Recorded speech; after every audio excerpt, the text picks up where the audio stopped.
of victory and the agony of defeat.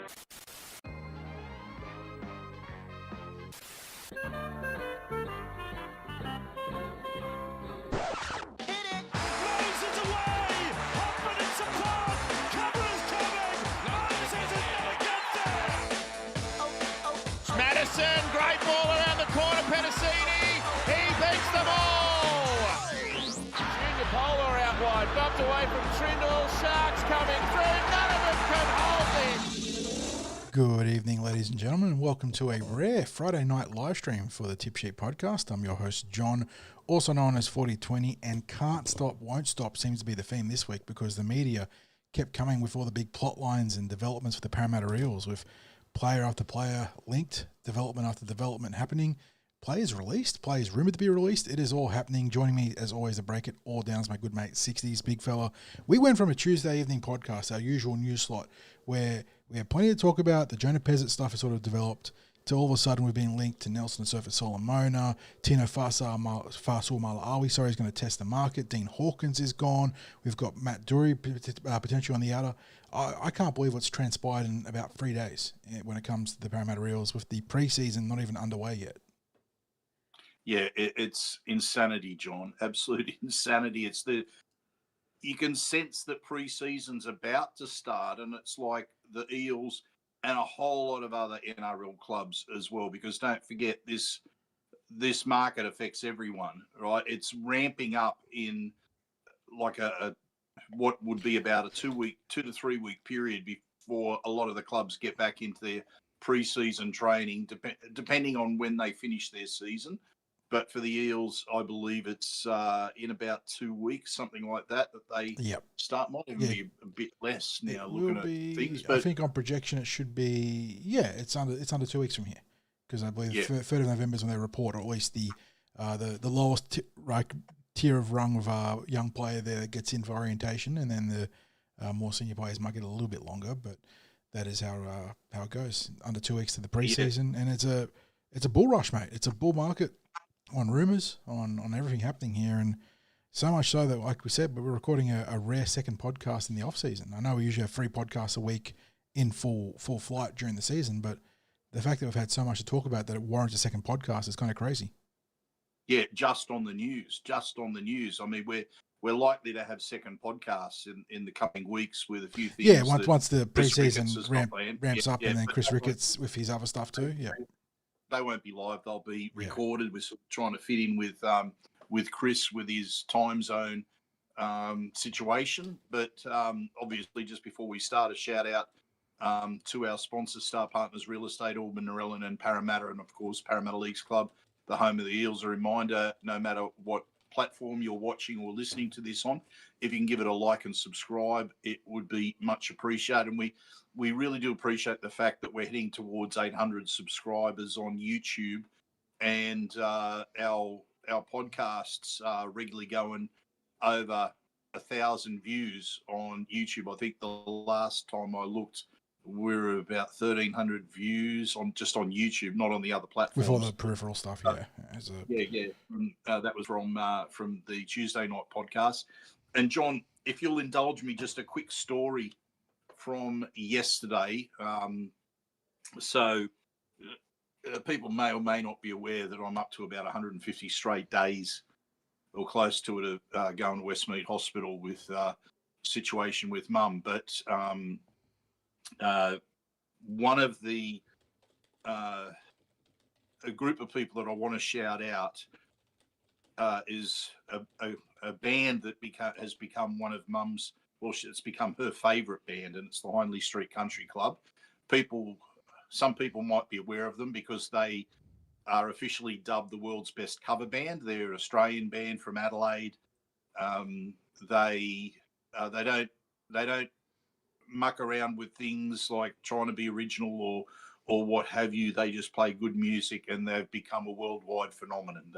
They now tour the world, and they're playing some gigs in Australia at the moment. We went to see them in Panthers last night as a little bit of a break away from what's been happening Mum's health at the moment, and so Yoko and I got to that. Mum was supposed to be there because we bought the tickets way back in May, June.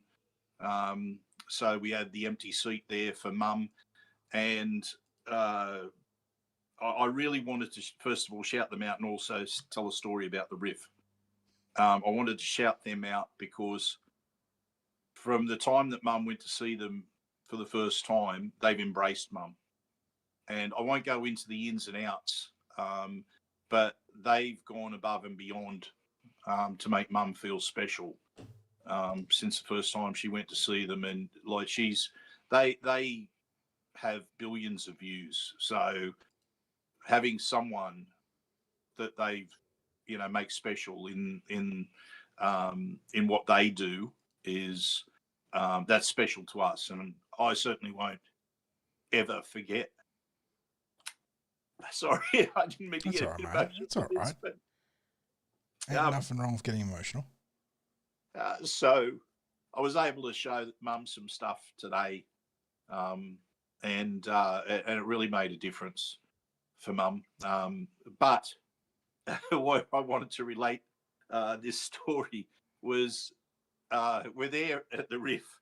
Now, the last thing that you'd expect at a gig by the Highley Street Country Club is a fight in the audience. And what's the old real estate adage? Location, location, location. And yeah, that's exactly what happened. And it was, and here's the kicker, right?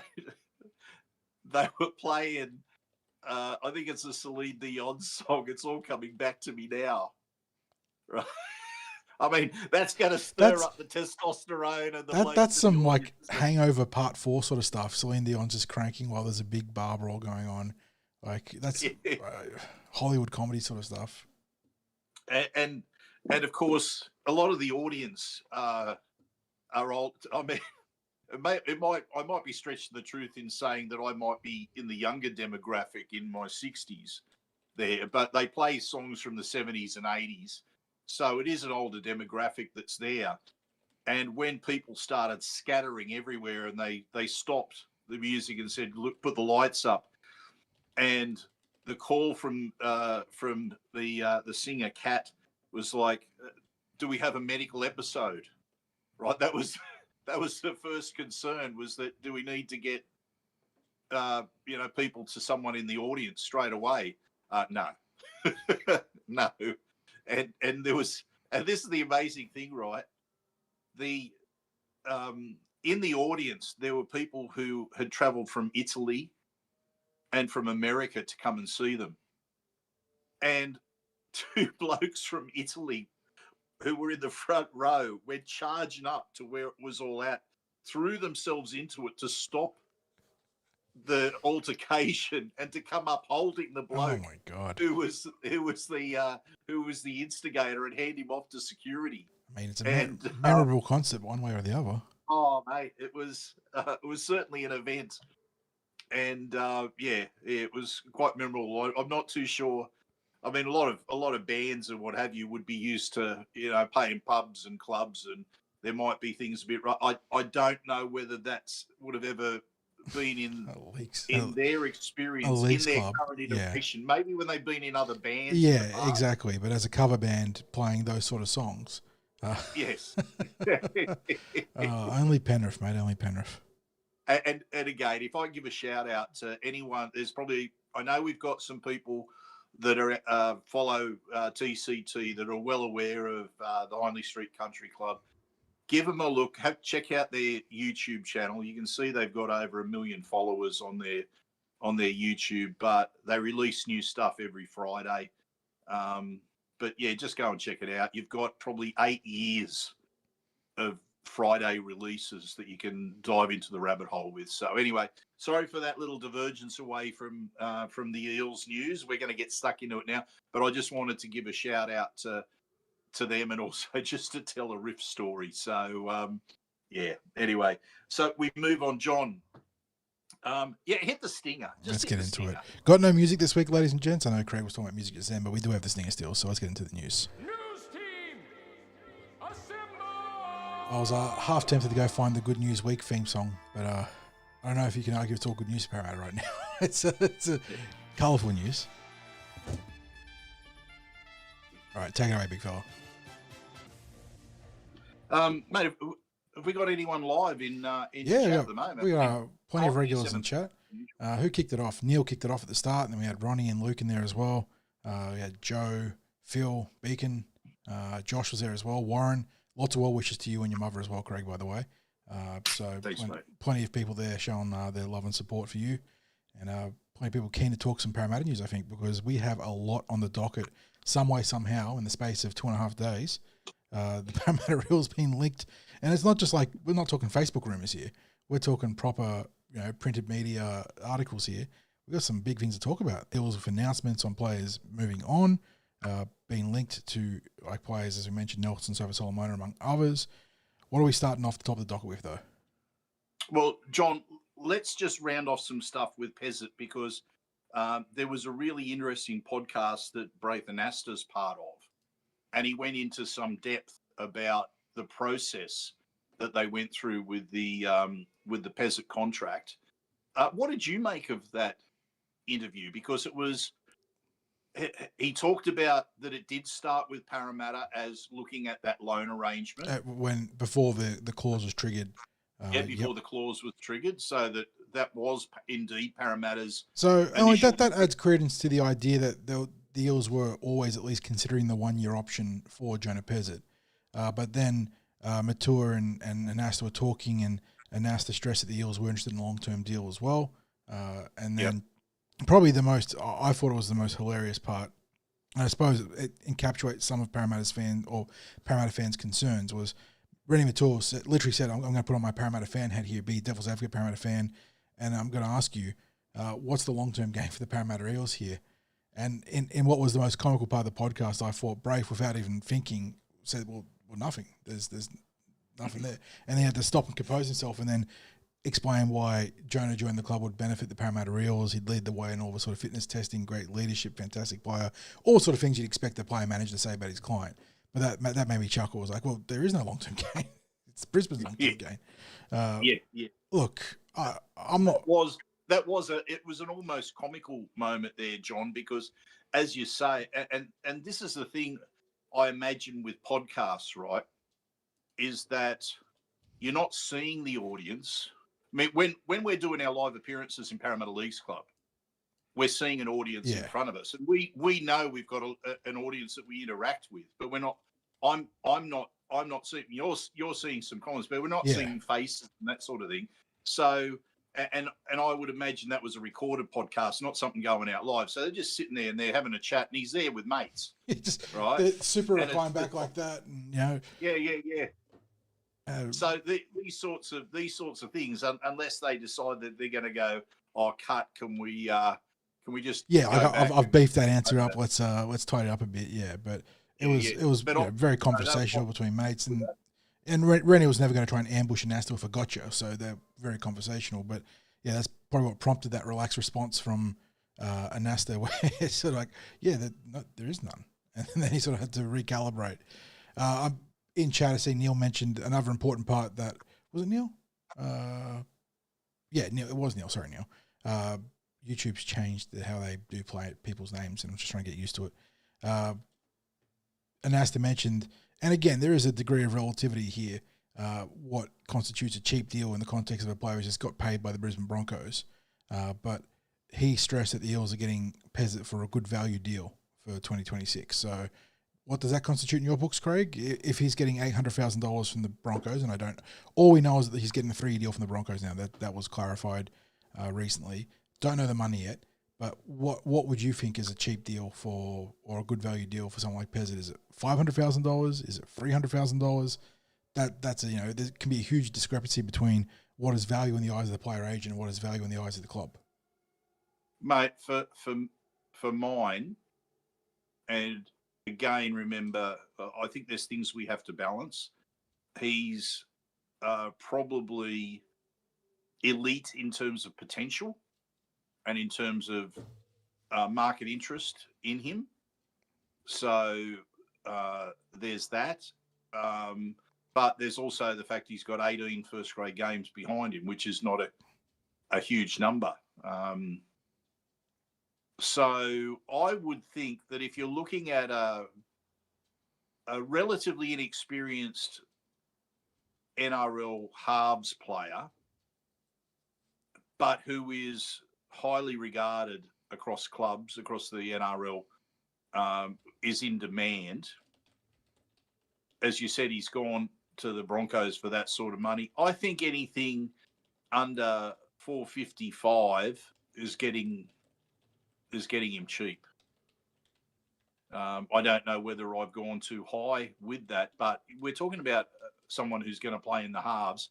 And in this instance, it's someone that you'd be expecting to be named in the halves every week, given his status and the interest in him in the market. And I guess as well, the publicity that's been around his signature for, first of all, for Melbourne, and then, of course, the battle between clubs to sign him. Because it hasn't just been the Eels and the Broncos that were interested in getting him on a contract. It was across the NRL. The halves are as scarce as tends to. Well, Josh is in chat driving that point home because Neil was saying that way that NASA talks about him being Pezet, you'd expect to be over $1 million on his contract. And I joked that he'd hope he would be for that sweet slice of commission. And then Josh pointed out, with the lack of sevens, scarcity drives supply in this case, or demand, supply and demand. And that's why you see clubs taking a lot of risk. I mean, Ethan Sanders with barely a first grade. He didn't have a first grade game to his name when he signed with Canberra. Was a unproven NRL prospect, and they signed him for good dollars, and you continue to see it. Players like Jamal Fogarty in his advanced years got a great deal from Manly, 3 years, well into the mid 2-point-something millions. So that's what the market says, right? Halves are more valuable and more in demand than ever. And there's DCE well and truly at the end of his career. Yeah, and he's looking for the paydays as well with leaving Manly. It's it is crazy that the lack of quality halves that are around. I guess it helps for players in that position with their longevity, because a senior experienced half is going to have a longer career. And I guess it also helps any of those elite younger players that stand out above their peers to pick up big money early. And relatively speaking, that's Pezet. I mean, he's going to be, 23, 24 when he hits Brisbane. So I guess he's not super young when he finally gets his big payday there. But, yeah, look, it was an interesting interview with Braith Anasta, John. I think he did a reasonable job of selling the positives for Parramatta. I think he also underestimates some of the qualities that are there at Parramatta at the moment. For example, he was talking about Pezet will lead the fitness and training there at the club. Well, I thought, well, that's, they got blokes like young Riley Smith who broke the Broncos record of Gutho. Yeah. Earlier this year. Obviously, you respect Anasta trying to sell his client and the positivity there, but if Pezet comes closer, Riley Smith, it'd be a massive credit to Jonah. Yeah, and there's plenty of players there that just lead with the standard of their training. Our Ken Thornett medal winner, Jack Williams, outstanding in the preseason. Yep. Junior Paulo himself, look at the weight that he stripped down and the sort of frame he built for the 2025. Exactly. Yeah, the Fox. Just an outstanding team person there. And of course, Anasta's going to try and spruik how integral Pezet could be to any setup in that regard. But Riles has already gone out and found a lot of leaders in that capacity, both internally and externally. And certainly Pezet won't hurt in that regard. And we should, of course, mention the captain in Mitch Moses, who, for mine, his maturity levels went through the roof with the departure of Gutho. Like, I really, really believe that. I think Mitch Moses, training track Mitch Moses, not that there was a problem with him before, but training track captain Mitch Moses is a quantum leap from Mitch Moses there with Gutho. And that might sound a bit harsh, but I'm more trying to point out where Mitch Moses took himself to. In the absence of Quinton Gufferson, he stepped up in that particular field. Like, he was never a bad trainer. Absolutely. He was always a good trainer. But he was always a good trainer. I'm trying to emphasise that. He elevated that aspect of his game. Standard, leadership, that sort of stuff. Yeah, exactly. So, so look, overall, John, you've had a few days to digest this Pezet contract. Is it won you over? Did you need to be won over? Have you been won over? Are you sitting on the fence? We know what you said the other night, that, look, you're going to back him 100% because he's wearing the blue and gold. So where are you sitting right now? And another way to reframe this whole argument that we're going to have, like not me and you, but the argument in general, is that we're here arguing about the Eels adding a great young player. So it's not like we're saying, oh my God, what are we doing? We're going to be shit. We're saying it could, like, how much does this improve us from, good to great, or from very good to great? Is this the right lever of the pool? So it's not like this is a terrible move in any capacity. But yeah, I'm in a similar position where I was on Tuesday, Craig. I'm not like, oh my God, what are we doing? But I'm also like, he's going to help us. Is that because the Broncos trumped us in terms of a long-term deal?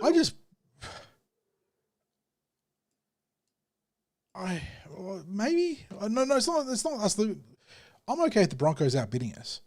I honestly am okay if the Broncos outbidding us. But in that particular scenario, I suppose parallel to what we're talking about here, I would have just said, okay, well, the Broncos beat us, then they can have him, or he can go to stay at Melbourne for a year.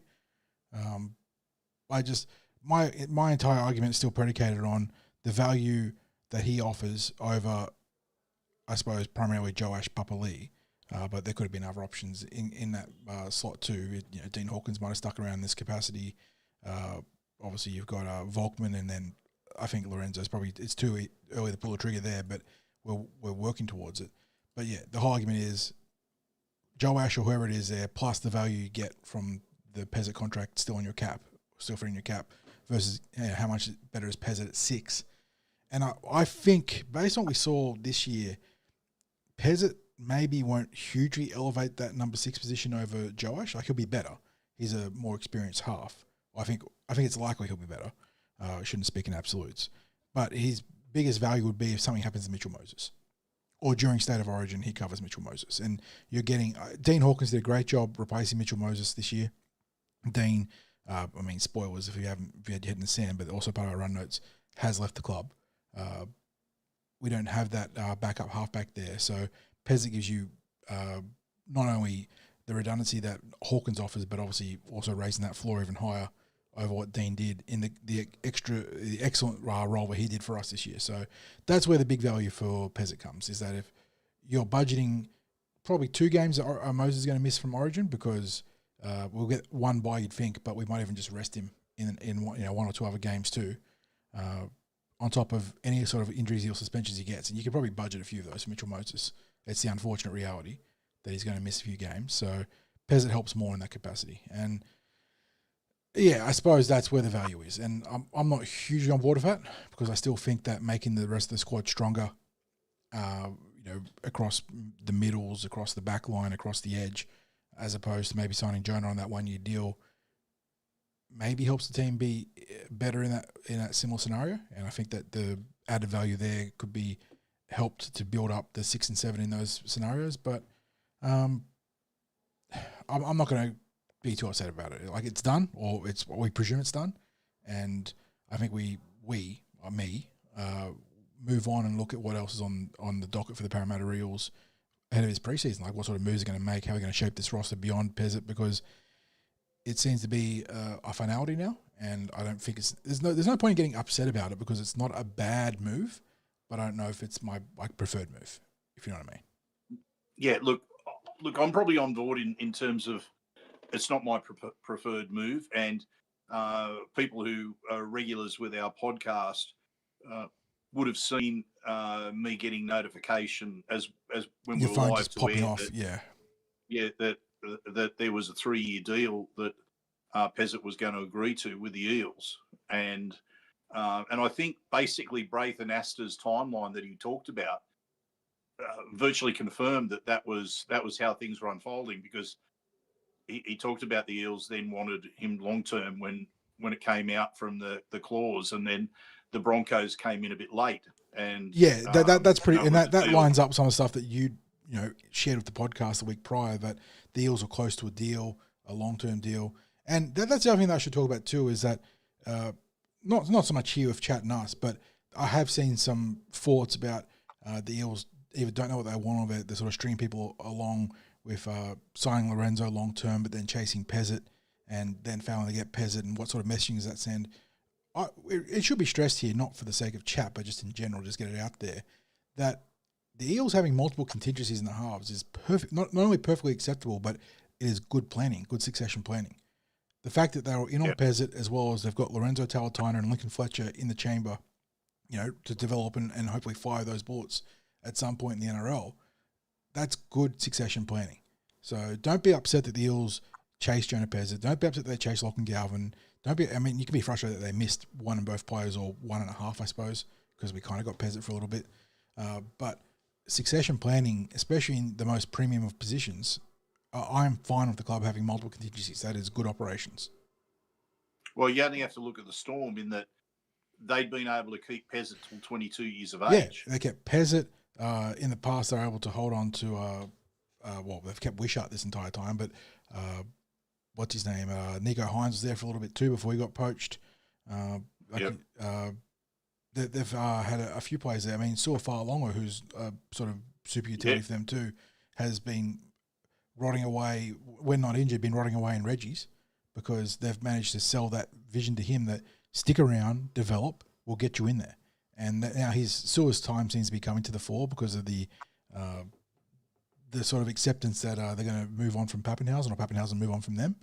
So that's what I think for the Parramatta Eels and Jason Riles is going to be crucial for them in the next 2, 3, 4, 5 years, is being able to sell those young players that you don't need to debut at 18, 19 and be a week in, week out starter. Let's round your game out. Let's develop you. Let's make you the best version of you that you can be before you become a regular, and that grind and that wear and tear of the NRL gets to you. Yeah, John, look, so just back to my final takes. What I will say is the DMs that I get from other Eels supporters, it was almost unanimously against what had the Eels were going to be doing. This is on when the news broke on Tuesday. And then the last couple of days, it's sort of swinging around. And I think a lot of that has to do with the media's perception of it as well. And it's explaining where any benefits might be for the Eels. As I said to you before, John, this wasn't my preferred course of action that the Eels take. And I'll tell you what my greatest fear is with this. And it's not got to do with the younger players, because I think in terms of development, it's going to be beneficial to have, I think it will be beneficial to have someone like Pezet there in terms of the development of the younger players coming through. My fear is I don't want the Eels to have the sort of success where someone like Pezet has been a major component, and then you lose him, and then you might have to start building up again. Now, if you get the ultimate success of a title, you go, hey, we got the title, okay, we've got to do a bit of rebuilding the year after. But if we get something like, mid-table, mid-finals placing, say finishing somewhere between 3rd and 6th, something like that. So it looks like you're maybe only a step away from taking that next step but one of the key players is no longer going to be there. That might be where when we get to the end of the year, that I go, damn, But who knows? Look, there's going to be some. I mean, that's the other thing too, is that we literally saw it this year with the pragmatism of Jason Riles and some of the levers he pulled and decisions he made in the spine. He wasn't afraid to shake things up when players weren't going to be there and not be in the long-term picture. There might come a juncture some point in 2026 where he has to make an interesting decision around Jonah Pezet and his selection in the team relative to options like Lorenzo or whatnot in lower grades. But if the team's winning and in the finals hunt, you'd imagine that we're going to persevere with Moses and Pezet. That's Josh again in chat was talking about this. One of the big value add-ons or prospective value add-ons of the Pezet acquisition is that you're in a better position to challenge for the finals next year, get that crucial experience in the team ahead of what we've been projecting as 2027 being the real sweet spot to make a proper premiership tilt. But you want to get as many games in the finals under your belt next year, week 1, week 2, week 3 if you can, and obviously get to a grand final and win it, please. But that's obviously very optimistic, I think, relative to where the squad is. You're still building. But Pezet gives you a better chance of getting those important postseason reps to get this team acclimatized for those high-pressure games and sudden death football. I think this is a decision that's been made, and there's been a bit of the selling point from the Eels' perspective about how it does help in the long term. But someone like Jason Riles, in a realistic sense, he had, I think it was fair to say, he would have been given 2 years of a free shot as the coach without any pressure or what have you. I think his own successes this year would have increased expectation. The goalposts have moved massively. Yeah, he's going to be a victim of his own success. This is a decision, I think, to strengthen the immediate future, because I think probably the way that the Eels evolved this year, they needed to strengthen their immediate future. And the obvious thing was in the halves, and especially, and I think this is perhaps the most crucial part, that coverage for Mitch Moses, because you're talking about an elite player in the game, but an elite player who in the last 2 seasons played 8 games in 2024 and 13 games in 2025. He's been brittle. There's no two ways about it. So having even more improved coverage on what Hawkins provided this year, it will be a boon. I think that is perhaps, and maybe it's not the way you want to sell the deal, but as probably the single greatest strength of the deal is that you got a guy that can come in, step right into that number 7 role, partner with Joash, partner with whoever you need to in that number 6 in the event of Mitch Moses going down. So, yeah, John, I can't use the word brittle with Mitch Moses, and I know you didn't mean it in this context. You meant it in the context of he's been injury prone the last 2 years. He's one of the toughest. Oh yeah. No, it's not a question. That's not a question on toughness. Yeah, exactly. Yeah, no, that's what I said. I know. I didn't. I hope people wouldn't take umbrage with that term, because I knew the context in which you meant it. He is the furthest thing from soft when it comes to calf, and he's also had freak contact injuries. With the what was it last year? It was someone stepping on Luke Brooks stepped on his foot. Yeah, and he ends up with it was Liz Frank, wasn't it? Yeah, it was some form of Liz Frank, I think. Yeah, so yeah. I mean, the bloke, he gets used for Origin, and he gets up with a broken bones in his back, plays through the game it's. That one doesn't get talked about enough, by the way. That obviously not among Parramatta fans, but that one doesn't get talked about enough. Played State of Origin for broken freaking back. So yeah, tough lad.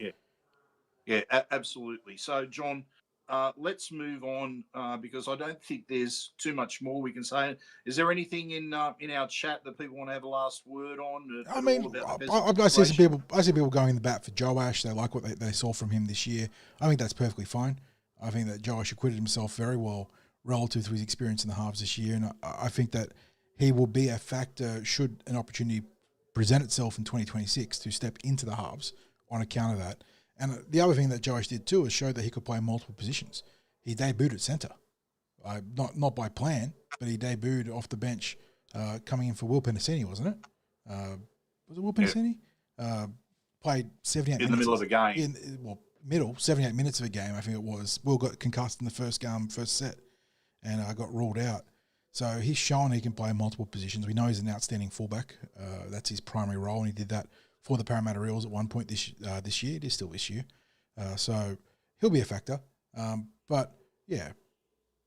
Can we do an instant poll, John, just quickly for anyone who's in chat? Either thumbs up, thumbs down for the Pezet signing.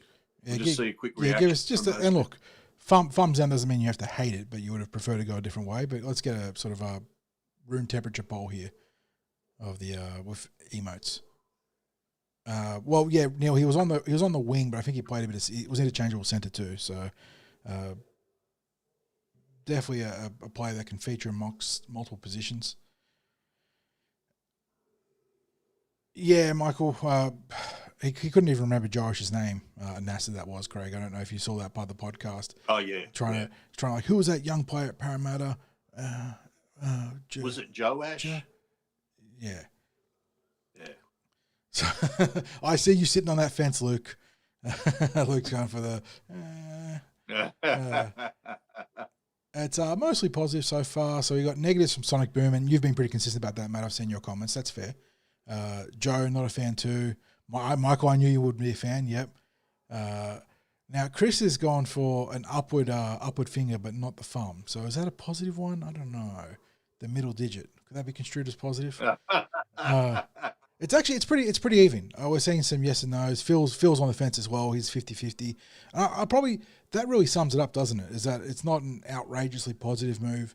It's not a terrible move, and I think you're seeing the tepid response among the fandom here.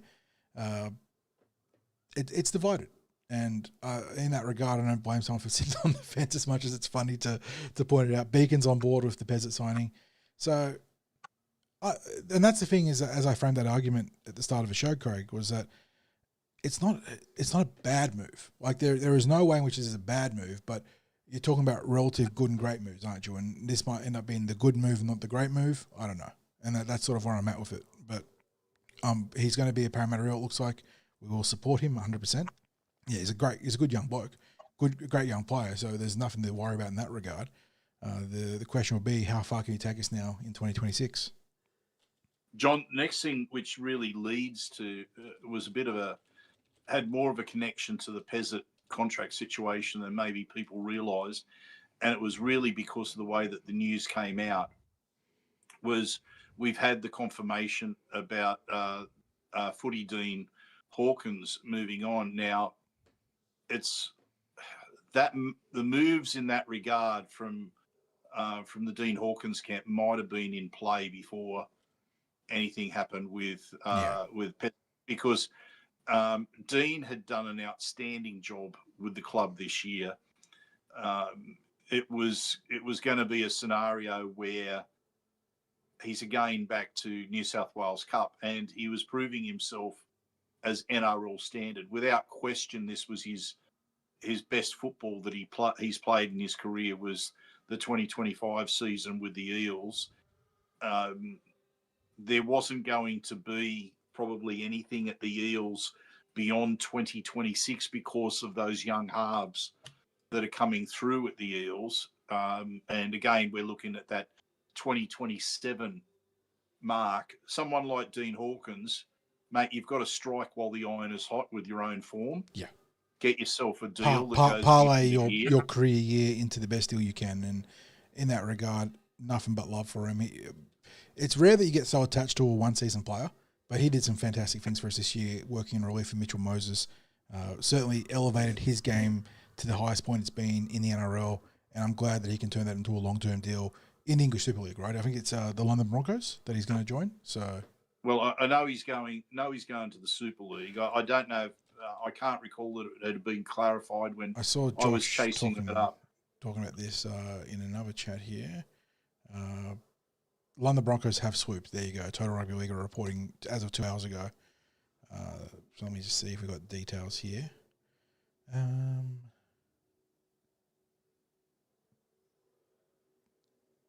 They haven't specified how long.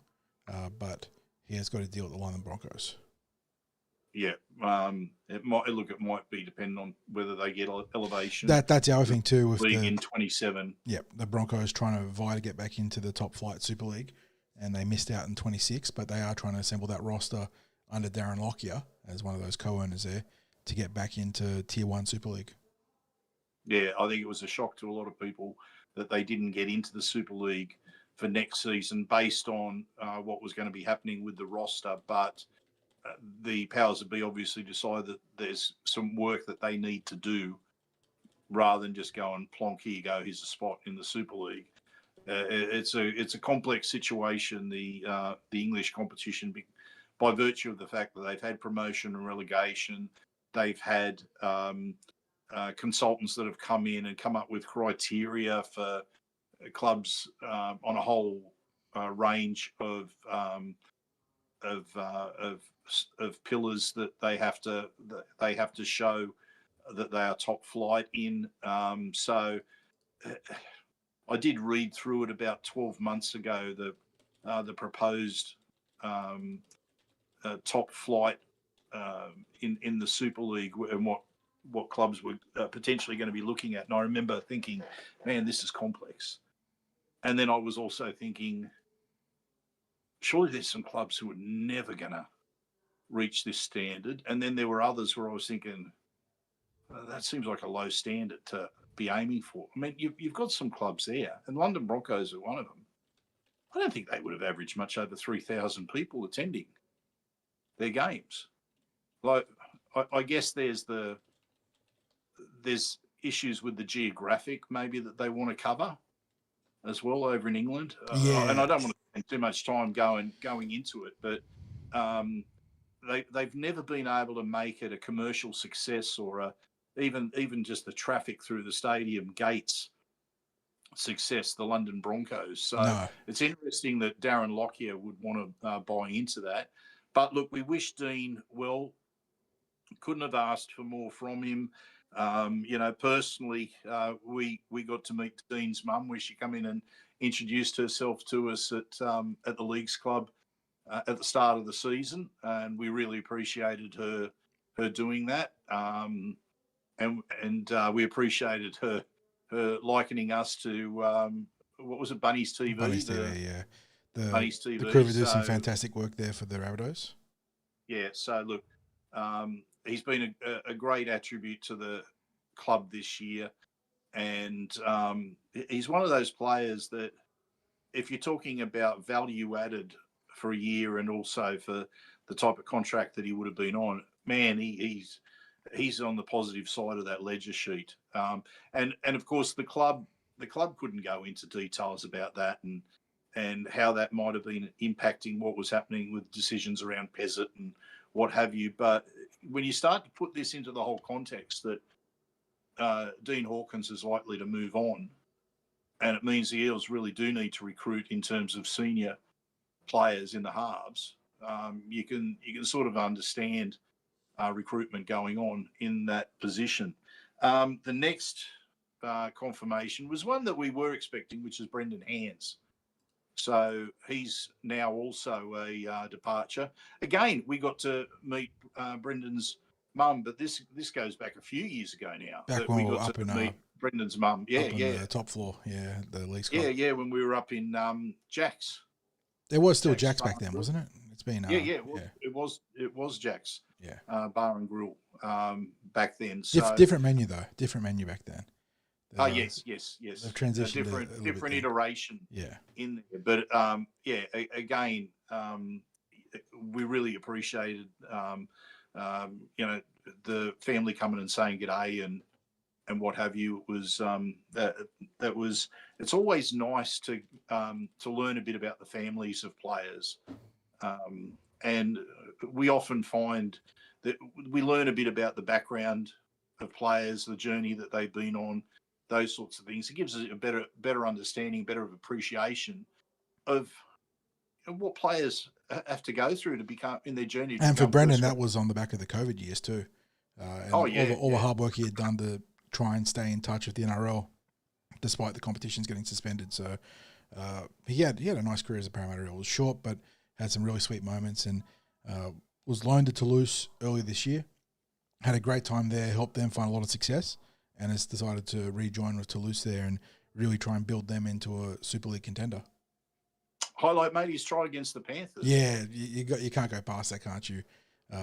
Poetic stuff. Really was poetic stuff. So, but yeah, it's a really handy, pardon the pun, I couldn't help it, utility for the Parramatta Eels, playing dummy half, but in reserve grade, he played everywhere, Craig. 6, 7, 13 at times, 9, 14. Added a lot of value to the extended squad, and certainly wish him nothing but the best in the future. Yeah. Just a workaholic player. Yep. So someone who,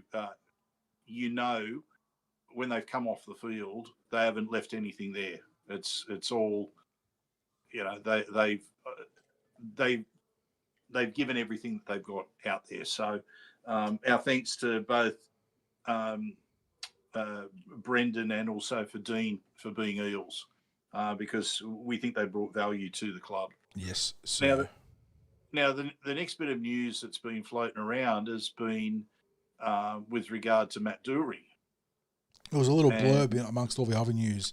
Has rejected an extension offer for the Parramatta Eels. No specifics were given, so we have no idea on the nature of what was offered, but has rejected that and will test the market. Yeah. It's so that's obviously something that's coming up on November 1 in terms of testing the market. Now, it's obvious there that the Eels were interested in keeping him because he was extended by a year. Basically, so it meant that he was going into 2026, which was a contract extension based on. I think he was signed one of the first extensions that Jason Riles made when he arrived at the club, from memory. Yes, I think it was. From memory, I think it was around this time last year that he was extended. It was. We had Kelmer, I think it was a 1-year extension. We had Dury extend. There was a couple of players in the early preseason window that inked 1-year deals or 1-year extension. Sorry, and I believe that Matt was among them. So it's obvious then that the Eels were prepared to extend him into 2027. They've got a number of emerging forwards within the club. Now, it may be that there are a couple of things at play. It may well be that he's looking for something a little bit beyond what the Eels were prepared to offer, be it in terms of length of contract or. And like Footy Dean, he's coming off his most compelling year of NRL football too, so trying to maximise value, so it wouldn't blame him in that regard. No, one of the things that's really important, and talking to NRL agents over the years, this is. Look at this mover and shaker. It's a major concern for them is if a player is being moved on, or it looks like they're going to be moved on, they want their player in the shop window. They want them selected in teams. They want them playing football so they can sell themselves as a prospect to another club, now be it an Australian club or a Super League club. You would think someone like Matt Dury would have no problems picking up a Super League contract because the Super League have opened up the number of the foreign spots, players. Yeah, the quota available. That could well be a destination point where there's a whole lot of stuff to be careful about with the English clubs. Now, I know that there's different things that they can help to enhance their contracts because their salary cap is about half of what the NRL salary cap is. So people needn't go thinking that there's rich contracts awaiting NRL players in the Super League. That is not the case. It's like if you're on the equivalent of, say, $400,000 Australian over there in England, you're on a pretty good wicket over there. You'd be highly regarded in terms of your position in the top squad. But there are other perks. I think it's around like living away from home, relocation allowances, car allowances, a whole lot of stuff there that players can pick up. I mean, besides things like the lifestyle over in England with being able to see plenty of Europe at ease, just getting to experience things as younger players. And especially with the spot and like you look at Brendan Hands, now the south of France with Toulouse, and they obviously had Le Catalans as well before that. If you're in France, you're just so central to a lot of the great spots in Europe too, to go travelling if you've got your passport all set up, which you should since you're in France already.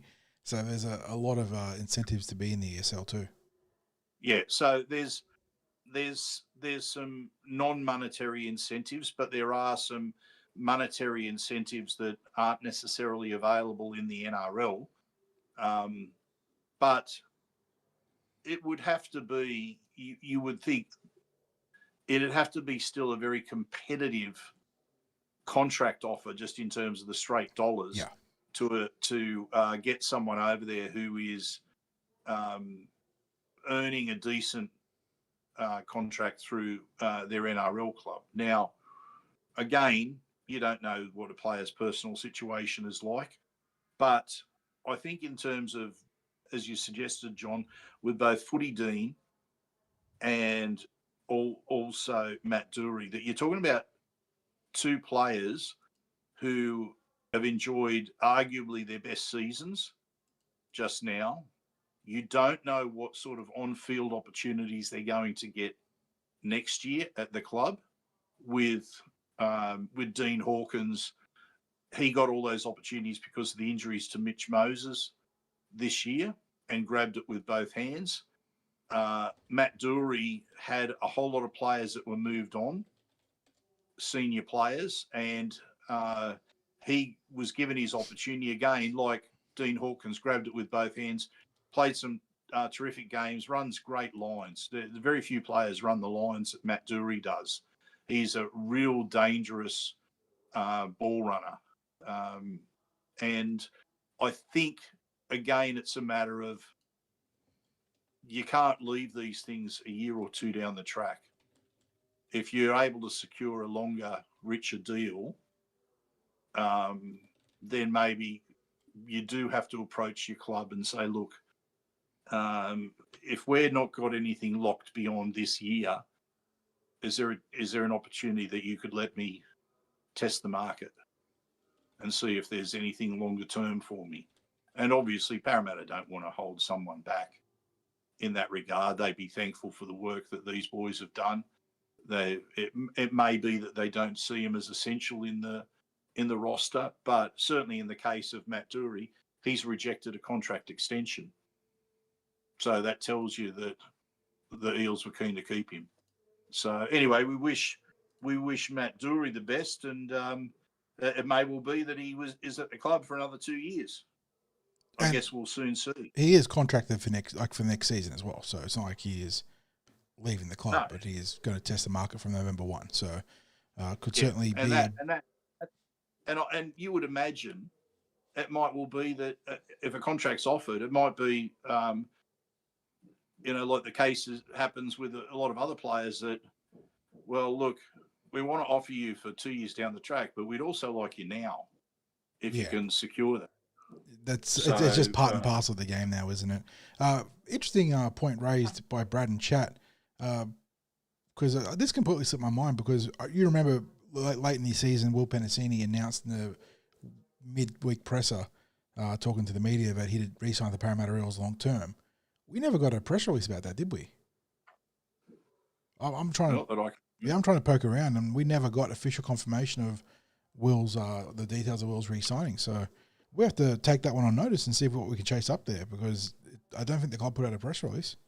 That's a good bit of memory there from Brad. So now we're not going to dive too much into this because we haven't been able to confirm anything around it, and it just seems like a bit of a light rumour at the moment. But it's like there's a bit of a little bit floating around that maybe there might be another club keen to pick up Richie Penesini.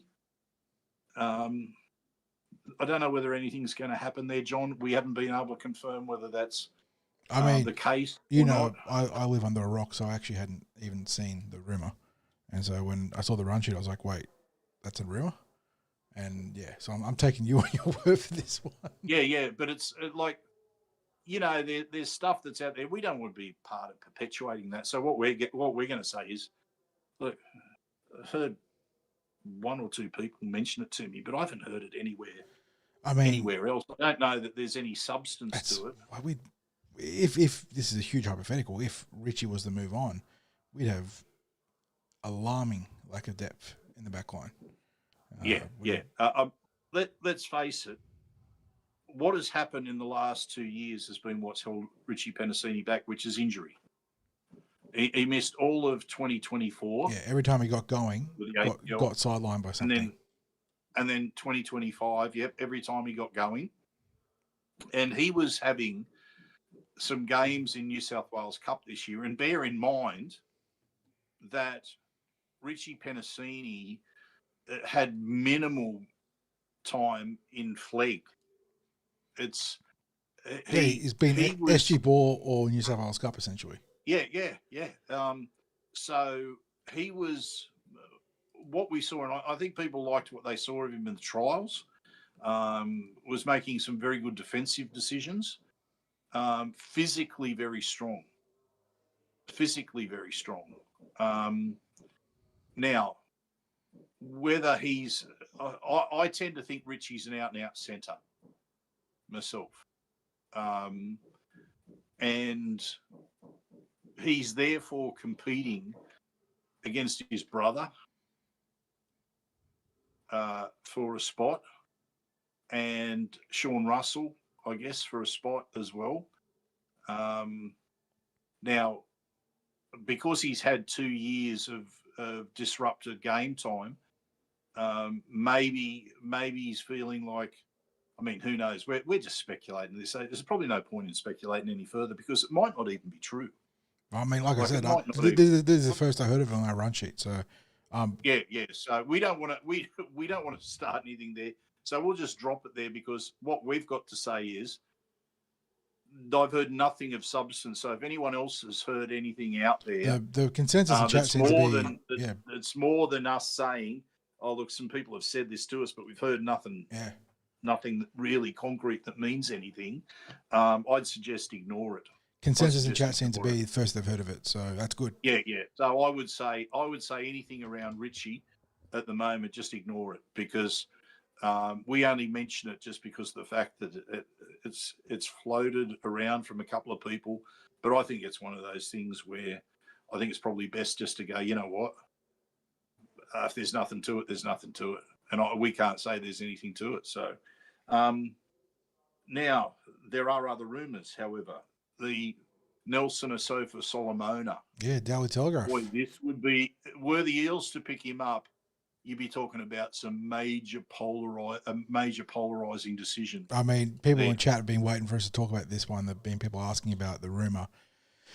Yeah, okay, let's get this one out of the way, guys, because Nelson Asofa-Solomona, like you said, is he even a polarising character? I think. You think there's only one take people's going to have with it, and it's not going to be positive. In his time, and what is he? 28 now? Nelson 29, I think. Asofa-Solomona. Yeah, it will be 30 in February next year. In his time, has been a devastating player in the NRL. I mean, he's an absolute mountain of a man. He's over 2 meters tall. He's huge. Had good mobility for long stretches in his time. Has been devastating for Melbourne Storm, but he's barely played. Like the last 2 years, he's barely played. Between injuries and being seemingly on the outer under Craig Bellamy, he's been a non-factor for Melbourne. And when he has been back in the team, he got suspended. Like that has just been. As a young player coming in, could run like a centre. Oh, it was like a gazelle for a man that big. It was crazy. He was much like how we talk about Junior being a unicorn athletically, he was in that same sort of vein. Absolute unicorn for a man that big to move that well. Obviously, he's a massive grub on the field. The Parramatta Eels have worn his wrath. Poor Makahesi Makatoa, a couple of years ago, copped it from him about half a dozen times in the one game. John, would this be probably a major factor in what Parramatta Eels fans would feel about Nelson is the fact It's pretty personal. they- It's pretty personal. yeah, like it's a personal thing with the grubbiness that they've seen perpetuated on Eels players over the years. Is that a major factor? That's definitely part of it. And if he was in great form and off contract at Melbourne, or subject to a release at Melbourne, I think that would be a polarizing factor in the potential acquisition of Asofa-Solomona. I think that we've just seen so little production from him in the last 2 years, Craig. He was on big money at Melbourne. I think in the vicinity of $800,000 or $900,000, what the media has been running with. I don't know the exact figures. I don't know if someone in chat has a thing they can cite there, but we'll say it's about 800. So it's very good money, like top of the market, middle money. Not the very best, because obviously guys like Payne Haas and Tino Fa'asuamaleaui exist with their 7-figure deals, and for good reason. But he's right up there. I don't know. Yeah, John. It's not out of the realms of possibility. It's not out of the realms of possibility. I mean, there's a strong connection there between the coach and Riles and the Melbourne Storm with Asofa-Solomona. With these sort of things, you always sort of circle back to value. And we as fans obviously get riled up, but I don't think Riles, again, does not mean to walk into that one. We get riled up, but Riles probably couldn't give two figs about the grubbiness and all that sort of stuff. He's looking at the value of Asofa-Solomona, and he has a more personal connection to NAS as well. So I imagine that Riles is evaluating this differently from fans and ourselves, and that's the coach's prerogative there. That's how it works for them. They have a different lens. But as fans, most people would say don't do the deal. I think that's probably close to a consensus. So it wouldn't be a consensus. There'll be some people that will be entertaining the value. If the Eels are in on Asofa-Solomona, where do you sort of circle the range of value under the cap? Because he's slowed down a lot. He's still got impact, but he's slowed down a lot. I see Josh is in chat saying that his play the ball speed has been so slow, and that's definitely been an issue for him. Is not just to play the ball speed, but his sloppiness around the ruck too. He's giving away the ball a fair bit too. I think he's maybe his error rate and penalty rate around the ruck would be pretty high relative to other middle forwards. Is that symptomatic of the Melbourne Storm in recent years, but John, because they've become a higher error rate team, haven't they? I don't have the numbers in front of me, but anecdotally, it certainly feels like they have less of the efficiency and ruthless, cold-blooded killing machine that they've been in the past. In particular, the Big Four era, and I know people talk about how good they still are relative to losing all those players, but the Big Four era was just something else, wasn't it? Like they were hyper efficient in that time with Smith and Slater and Cronk steering that ship, and they've obviously had Munster and Hughes and Grant do a great job since, but they haven't got that same killer instinct that I think that the other guys had. So those errors creeping in, I think you have to get the data in front of you, but I think anecdotally it does add up. John, I'll present how I see things, right?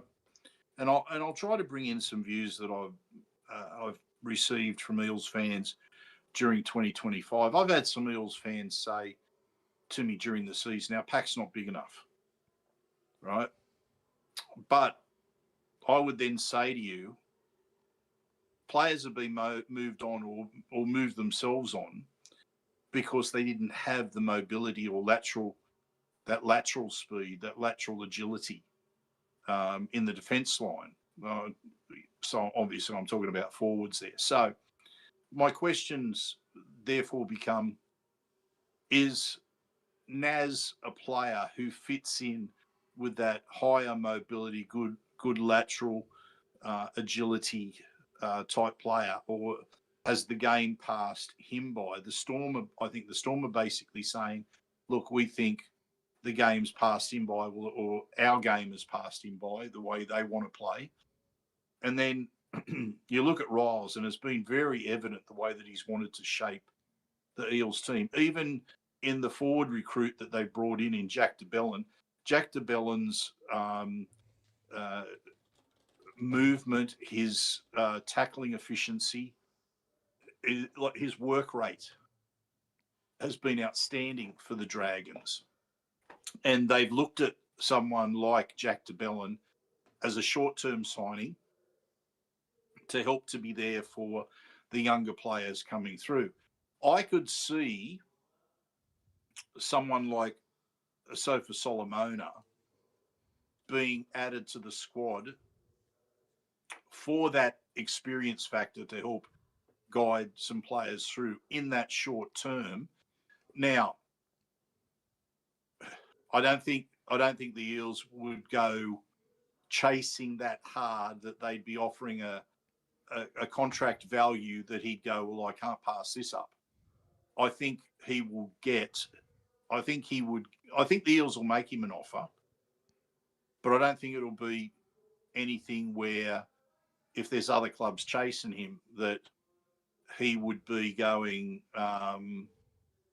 Well, he'd be going to other clubs, I think, for better money than what he would get at the Eels. I think if he comes to the Eels, it would be probably because of the Royals connection, and because maybe he sees that he has a good year or two that he could have at Parramatta. Spin at the it back into end his golden parachute somewhere else, maybe. Yeah. So, look, the way I see it, as far as Eels supporters are concerned, I wouldn't be. The Eels have to go into the player market. We're talking about. I mean, we know they're trying to move on Ryan Madison. Correct. Okay, we've talked about that before. He's on significant coin. We've just spoken about. We just spoke about Dean Hawkins leaving. Might end up at. There's a chance he might end up at the Titans. Ryan Madison. Yeah. That might trigger some player market movements. We'll see what happens there. So just keep that in mind, because there's players that have been mentioned around the Titans, and there's been now obviously you're talking about a coach coming into the Titans who's trying to, I guess, fix their weighting within the salary cap. Emulating what Jason Ryles did, really, isn't he? Like Yes. a massive queen out, including some good players that some of their fans might be upset about, but certainly trying to make it. You'd rather be aggressive with the cap rather than dawdle, because once you start dawdling, you get caught up in like legacy contracts, and then suddenly you have to patch a hole here, and you get caught up in a cycle that's no good. So I do respect what, what's his name? What's his name again? Josh Hannay. Josh Hannay, that's the one, yeah. Is trying to do there. So that might provide opportunities to Parramatta Eels. Like you said, Ryan Madison is a potential candidate to go to the Gold Coast. Eels were reported by the media as offering up to half his contract, or $300,000 of his contract. So Parramatta are at the table saying, like, we can make a deal happen here, if that report's to be believed, and then no reason not to believe it. In the context of the Asofa-Solomona stuff, Craig, sort of chat seems to think between 300 to 450 is the value of the contract they'd like to see. Obviously topping out at 450. I see Diggs in chat's confident that he's going to be an Eel. Asofa-Solomona will be an Eel. Victor was asking us, how can Melbourne be off the hook for nothing, or on the hook for nothing from that $900,000 deal? I think it's a mutual release, right? I think that's probably what they've mutually invalidated the contract. Look, John, we talk about this all the time about the rules seem are pretty fast and loose for this sort of stuff. Yeah, yeah. Look, as I said to you, my take is, and this is a complete layman's take, that if no matter where you're employed, if you walk away of your own accord from a contract, from a job, that employer doesn't pay you anything other than entitlements that you may have accrued. Yeah, different leave entitlements. But as far as if you have a contract for the next 12 months and you say, no, I don't want to take up that 12 months. I think I'd like to go and work elsewhere. They don't have to keep paying you. You're not turning up anymore. So if they accept that you don't want to be there anymore, well, that's different. But if Melbourne have said to him, look, there isn't you're not part of our plans next year or moving forward, by the same token, I can't see him go, well, fair enough, and walking away. Like, he and his manager would expect that they're going to be paid out or have their contract supplemented, any reduced contract supplemented. That, to me, it would have to be, John, that Nelson didn't want to be there for the Storm to not be held accountable for some of his contract. I mean, the Storm have done a pretty good job of making it clear he's not in their plans, right? They've prioritised not playing him when he's been healthy in the last 18 months. They've got another senior forward in Tui Kamikamifa who's been a priority for them to try and retain, which I think is part of the reason why they facilitated this release, to try and get the funds to top up Tui and keep him as their senior bench forward there. I tend to think Chat's pretty close to the right sort of number for someone like Asofa-Solomona. I think in an ideal world, you give him the Josh Adokar deal, a really solid below market rate relative to the experience deal with a 1+1 in the club favour. He's not young, almost in a similar bracket to obviously the Fox, but I feel like the Fox is in better physical condition relative to the meta game. Whereas Asofa-Solomona is very much would have been a big asset to have in the slower, more north-south bash barge focused game that we had prior to the 6 again meta. The Fox's game has really translated beautifully to the faster pace of the game, and Asofa-Solomona maybe not so much. And then, the usage question, how do you use him? Where does he fit into your best 17? I suppose you worry about that after you get the deal done, or at least we as fans worry about that. But I could... he'd be interchange, sure. No doubt he'd be interchange. I'm very much on the leave it side of take it or leave it in this one. But you have to spend your cap. Like, you literally have to spend 95% of your cap. You have to have X amount of roster, 28 roster spots, whatever it is, the cutoff is ahead of the preseason used. You need to work the market, and sometimes the market doesn't want to cooperate. And right now, the Eels have an abundance of cap space, relatively speaking. We've heard obviously different figures in the media, well, not figures, but different ways of describing whether it's a war chest or don't get your hopes up too high, sort of across the last couple of months. John, I'm going closer to don't get your hopes up too high in terms of the amount, because of the fact that there's been upgrades that have happened. Yeah. However, common sense tells you, if you've got players who are leaving, they add to what's there. Yeah, and we just talked about it. Dean Hawkins moved on. Brendan Hands officially moved on. Ryan Madison, the Eels, are in the process of trying to get him into a new home. So there's going to be some funds available. Matt Dury potentially. Matt Dury, yeah, exactly. While he is still contracted the Eels next year, and he might very well be an Eel next year. If he does sign long-term elsewhere, he could end up going there early. So Zach Lomax potentially moving on. Let's knock on wood about that one, because R360, I did see a lengthy video from one of the rugby union creators over in England, sort of saying that it's like sort of destined to die or dead on arrival, and I'm hoping that that's the case, but we have to wait and see. I am definitely on the leave it side of take it or leave it with Nelson Asofa-Solomona, Craig, but like I said, sometimes you have to work with what the market has given you, and this might be a case of the best market spitting out for the Parramatta Eels right now. And they could maybe try and go undermanned or stretch an undermanned roster into next year and try and find value in the mid-season player market that we've seen in the past. But that's a scary situation, because once you start getting dinged up, you quickly run out of depth very, very quickly. Well, John, let's throw in what else the market might throw up. Gold Coast Titans. Big Tino. Yeah, he's declared this week, and in positive, like, it wasn't like he did it negatively to spite the Titans, but he has said that he will test the market. And we often talk about club loyalty and player loyalty and how much does that relationship swing either way. Tino's given the Titans nearly half a decade now, hasn't he, to have a chance to try and build around him and get a competitive roster going. I can cop Tino saying, I'm going to test the market. I don't think that is bankrupting his loyalty to the club. I think that there's been a window there where they could. And he's talking about 2027 onwards, right? Well, he is, but he isn't, right? Like, again, once the deal gets done, whether it's with Melbourne, Perth is different because they've got to come in, but Melbourne's been linked. Parramatta, you certainly would hope have the tendrils in there trying to make something happen. Once a club gets that deal signed, they try and facilitate the early release, but he will test the market, mate. And the number I saw on the article was a bit eye-watering. It made me wince. They're sort of... what were we talking about there? The article was setting the reserve at $1.5 million. Is there any forward worth 1.5 million? In the current framework of the salary cap, what are we at? Like 11.5 million? Is that what we're at right now? Let me check this out. I cannot rationalise what's this year's cap. It was 11.4 million. It goes up to 11,550 next year, and then 11.7 the year after. So moderate increases there, which get rounded out very quickly, obviously. I struggle. So we're talking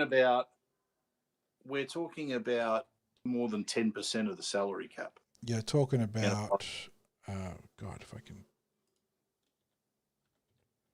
Yeah, give me the exact percentage, John. On next year's cap, you're talking about nearly 13% of the cap. Yeah, 13%, or more than 1/8 of the salary cap going on one player. 1/30th of your top 30 taking up 1/8 of the cap. It's now, we know that there will, as soon as you've got any player that's on around that $1 million mark, you're talking about a player taking 10% of the cap or close to it. And there are players out there that are getting that sort of money. But if you're talking about a forward, you can understand certain spine positions or the absolute elite in a position. Now, without question, Tino is a game changer. He would be a game changer for any club that picks him up. Is he worth 1.5 million? He's worth as much as any club's going to pay him. That is always the answer. Like, you can rationalise and notionalise the value of a player. At the end of the day, the market will say that they're worth 1.1 or 1.6 or 1. Whatever. And it's pretty clear that there will be a coach out there who will say, "Get me this bloke. He will help me to win a premiership." And people have mentioned in chat, and it's very much on the nose now, of expansion coming twice over, but with the Perth Bears coming in first at the front of the queue, where do they set their reserve for him, mate? Like 1.5, that might be what the Parramatta Eels and the Melbourne Storm offer. Like, let's just say that the Eels and Storm, two either contending or would be contending for Parramatta options for the premiership. The Perth Bears are going to throw $2 million. Like, could they justify $2 million, build around him, and try and extract value elsewhere in their roster? I don't know. Like, this could get pretty crazy pretty quickly. And I will say this. I'm pretty confident, and I'm not the one with the insider news here. You're obviously far more connected than I am. But based on what we've seen for the Parramatta Eels and the Jason Riles and sort of the moves made by the recruitment retention committee of Marco Neal and everyone else there in the last 18 months, that the Eels, they'll put their hat into this ring. Like, they're going to do their due diligence. They'd be silly not to. They've got that connection between Riles and, I was about to say Asofa-Solomona, but Tino Fa'asuamaleaui. So there is a degree of personal connection there. The Eels will be theoretically a great sell on the ascent, hopefully playing finals football next year, looking to say that we're one piece away, or you're the missing ingredient, whatever the usual sort of spin is on recruitment. They'll be there and they'll make a good offer. And the question will be, for someone like Tino, is does he want to chase the ring or break the drought? Like, does he want to be part of, like, how big is that part of the glory for him relative to what he can forego in terms of earnings at a club that won't be competitive but will make his bank account go up even bigger? That's going to be the equation. Yeah, John, much like what you've just said, I expect Parramatta to throw their hat into the ring. I expect Parramatta to make him an offer. It won't be the biggest offer that he gets. But likewise, I think if the Storm make him an offer, I don't believe their offer would be the biggest contract offer that'll be out there. And I think it would probably be far from it. He may decide to go to the biggest contract offer. He might decide to go to a club that he wants to achieve certain goals with, or can see benefits from being a part of when he gets closer to the end of his football career. There's a whole lot of things that clubs can throw in as enticements. We know the Roosters are very good at doing that. We know the Dogs are very good at doing that, those sort of inducements. The Broncos as well, if they've got certain connections to post-career opportunities, be it in media, or in business or whatever the case may be, all of those are put to use. People shouldn't kid themselves. There are contracts that have been made possible via what comes at the end of a contract. Now they can't weight that in. It can't be an official thing, because then I think there's some value that's added to it. But it's, there's lots of stuff that goes on behind the background. People aren't naive. They know that sort of stuff goes on. So I'd be surprised if Tino went to the highest bidder, because he basically did this time, didn't he? Yeah, the Titans in classic Gold Coast fashion literally backed up the bank truck to Tino. Yeah, he was a very highly regarded Melbourne Storm prospect, played in the Queensland system, right? Sunshine Coast, I think it was the Falcons. The Melbourne Storm were affiliated with. No longer, I think they've pulled out of the Q Cup, Melbourne, but he played all of his reserve grade football up in the Q Cup, so they got a great look at him there. But he ended up signing in 2019 for 2021 from the Melbourne Storm to the Gold Coast Titans. Played 2020 with Melbourne, won a ring. That was obviously the final grand final before the Penrith Panthers went on that huge run they had. So Tino actually has won a premiership ring. So I guess if you're trying to spin it that way to him, it's about how much you want to be the guy to win a ring and not just off the bench to win a ring, and how much would you want to be the guy that breaks the drought for Parramatta. That'd be the two big selling points for the Eels, at least, on top of any money, because money is one of the primary considerations when it comes to this sort of thing. But we've got some mixed thoughts in chat here. I see Sonic Boom thinks that it's too much money and you can't justify the money he's asking, and we've got enough good middles coming through. I don't think that's an unreasonable stance, Craig. I don't think the Eels would offer him anywhere near that. Yeah. We've got Neil and, was it Peter? No, it was Neil and Matthias, who were sort of turning the lens on to someone like Keon Kalama-Matangi as a better value proposition for the Parramatta Eels. We've mentioned Keon this year on the podcast. Certainly be a good fit in the middle. I like what Keon does, and he's taken his game to solidified representative status right now with New South Wales and Australian selection. But I suppose Tino's the one that has said that he's going to go to the market. So that's the big difference here, is that Keon you can certainly try and get, but Tino is actively looking to maybe leave the Titans. Josh says that he could be a future captain after Moses retires. Leadership's certainly a big part of his value there too. He's been a young leader for the Titans and has persevered through some pretty severe adversity, hasn't he? And he's been a big part of that Queensland setup. He is still with Australia, right, Tino? He's playing for the Roos, so he hasn't thrown his allegiance to a different country. I think that this is a really interesting topic. You can certainly argue both ways here. I think the Eels will be on it, like you said. I'm not super optimistic about our outlook here. If we miss Tino, I'm not going to be upset, because the reality is that there is going to be a frenzied market for him. I think the Parramatta Eels will put together a compelling package to offer him on a holistic level, not financially necessarily, like you said, Craig. It won't be about the dollars for Parramatta. It'll be enough money that you can certainly live comfortably on, because that's the reality of the floor for Tino's earnings. But they're going to sell him, or try to sell him, on helping break the drought, on being a figurehead in one of the biggest markets of rugby league in Australia. So going to wait and see this one plays out, but I imagine that he probably signs with Melbourne or Perth. That's probably my gut feel right now. And I don't want to throw the Roosters in there casually, but they'll probably find a way to be competitive. Yeah. Look, if I was to guess, I'd probably go with Melbourne as likely. And they'll build around him and Stefano, and that'll be their two pillars. And again, I don't think they'd end up having to go anywhere near that contract value. I don't think the Storm like to go near those sorts of amounts. Michael's got a cheeky suggestion. What if Parramatta sign him for 1 year before he goes to the Bears? We've already set the precedent. That's actually an interesting premise there, because like a 1 year ring chaser forward is more palatable in a vacuum than a half, just because of you talk about continuity in the spine, and obviously discontinuity when you move on from them. We saw it with Tavita Pangai, right? He went ring chasing between the Broncos and the Panthers, and that was in season, not a 1 year deal. But That's a very American sports as a theory. It'd be interesting to see how that might be Nelson. That might be Big Nelson's plan, John. Like, in all seriousness, mate. In all seriousness. Okay, look, I think we probably covered the Tino situation there. So we're basically saying, expect Parramatta to be in the part of that market, but don't expect us to match the sort of dollars that have been talked about in the media.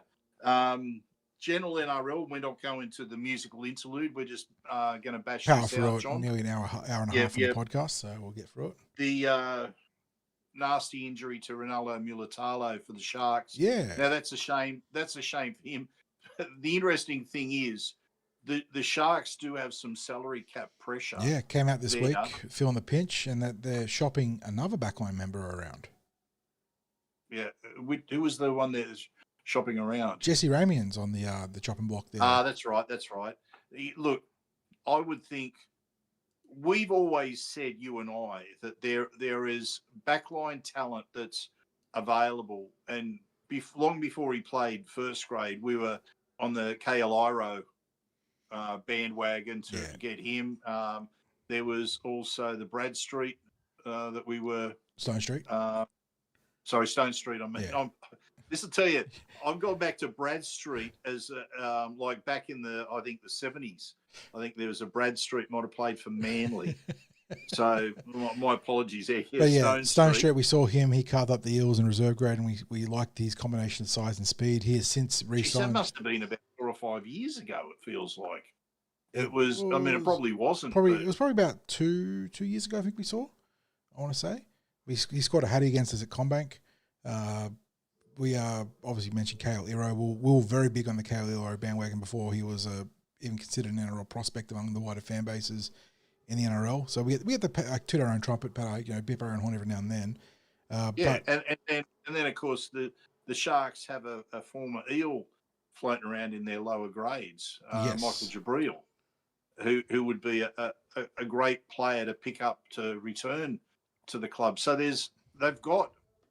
It feels like a surplus of Backline talent to that extent that they are shopping around Jesse Ramian. Yeah, and the other thing to consider is that Mawene Hiroti had a breakout year last year too, so they're trying to get him as a regular fixture in the Backline as well. They've got a lot of backs they're juggling here, even with the Mulitalo injury, which was an ACL, by the way, which is really unfortunate. I know Mulitalo, again, polarising is where we've used a bit today, but he polarised people with all the shit talk on the field. He liked to chirp and chat. But he's a fantastic player, and that's a real gut blow there, and you hate to see it.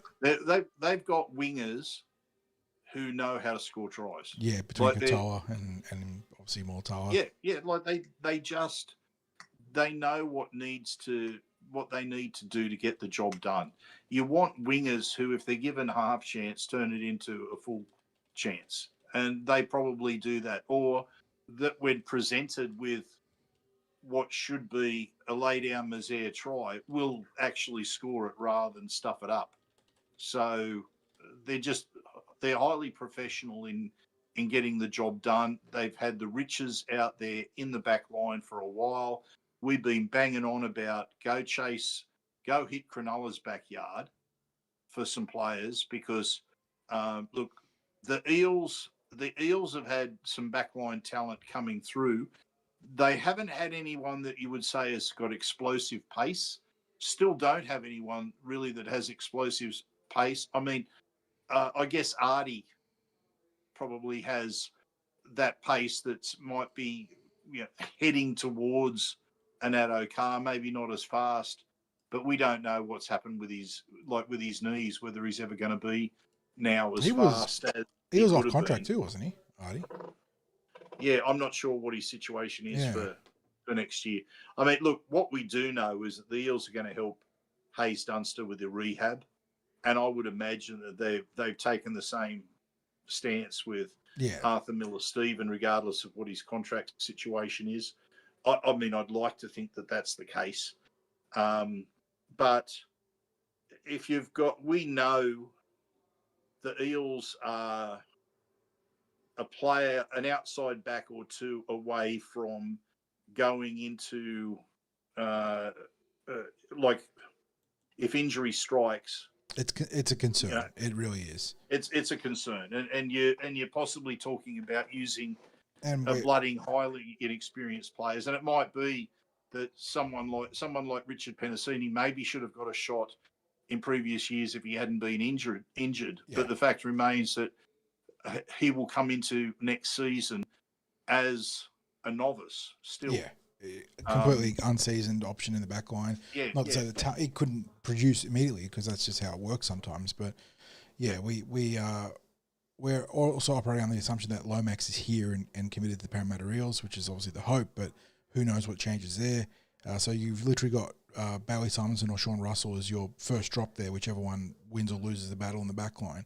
And then after that, it's all rookies, which is, Jake Tungall's there too, who's not a rookie, and he can help you cover a spot. But relatively speaking, he still is. Yes, but he's not. Jake's hardly played any. No, he's played a handful of first grade games, but he's not he wouldn't be eligible for Rookie of the Year. You know what I mean? But no, he wouldn't. But I'm going to guess he's played less than 15 first grade games. Let me tell you. Get on the old internet device. What have we got here? Jake Tungall has played. Yeah, it's still single digits, 9 games, scored in 5 of them, so good strike rate. But it's. We are very skinny in the backline depth. And Hastings makes a good point in chat. And this is something we'll talk about during the week, Craig, during text and phone calls, is for all the trials and tribulations, the Parramatta Eels have produced some gems in the forward pack, in the edge, in the spine. You know, we've had a shocking amount of spine production, by the way. You look at some of those guys that have gone on to be solid NRL players or be NRL plus players, obviously. We've really it's a blind spot. We've struggled in the backline. Like maybe going back as far as Chris Nino and Jared Hayne. We just have not produced, for whatever reason, we have not been able to find a gem in the back line in so long. I mean, we've had to, I guess we've imported Semi and... we found value. Quinton Gufferson, Semi Radradra, Micah Sevo. Like, we've had great guys in the back line. We've manufactured production, but we have not developed. For whatever reason, I could not tell you why. We have not developed an out-and-out superstar back in God knows how long. It's just a curious blind spot. Like, it's not like our junior system hasn't been productive. We've won Harold Matts and SG Ball. We've been super competitive in the various iterations of the 20s and 21s, but just have not produced a star back in forever. And it's kind of... Yeah, so we're talking about superstar, representative, low opponents off the park, sort of... outside back. We haven't had a Zach Lomax, like looking at our current backline. Yeah. We haven't had a Fox. Like Addo Carr's an outstanding player. I'll put that up there in that caliber of player, especially when you look at his days in Melbourne where he was an out-and-out star. We just haven't found those players internally. I don't know. That'd be maybe a topic to put to Mark O'Neill when we have our chat. Yeah, I mean, we've had solid standard NRL players like. Oh yeah, we've had Will Penisini's obviously a plus NRL player. Sean Russell's had a breakout year. Hayes Dunster was on track to be a very good NRL player. We've had production. We haven't had stars. Yeah, I think that's a fair comment. John, the only other thing to mention is that Blake Wilson, a player that a lot of Parramatta supporters used to say, geez, he'd be worthwhile pursuing from the Dogs, has gone to Manly. We have, if you believe the media, we did pursue him for a couple of years in a row. And he rebuffed the Eels, I think, 2 years running. And it's there. Boo. Yeah, Boo. I mean, it's certainly a career decision to join the Seagulls over the Eels right now, isn't it? But he bolsters that backline depth on a 2-year deal, I believe it is. Where is it here? 2-year deal. Okay, my memory is not that bad yet. So, yeah, solid get for Manly. Who does he get? Well, that's a good question, isn't it? Because Saab's still there. Cooler's there. What is there? Let me look at Manly's last lineup and see what we got here. Tom Tebojevic is still there. They refuse to move on from Tommy, so they will roll him out until he's... Leo Hopewadi's there too. Where is Manly? There they are. God. So Tom, Jason Saab, Clayton Fa'alolo's the next man down there. Tommy Talau's another one that's the next man down there. He's also off contract. Leo Hopewadi. So this is a terrible team to look at because it's got a lot of the Reggies there. What about this one? Yeah, Cooler. So Tom, Jason Saab, Cooler, Leo Hopewadi. He's not starting there. No. So, Sort of, it'd be interesting unless, look, I guess someone like Saab was inconsistent. and he's also absolutely fragile. Spectacular. Yeah. Could be spectacular,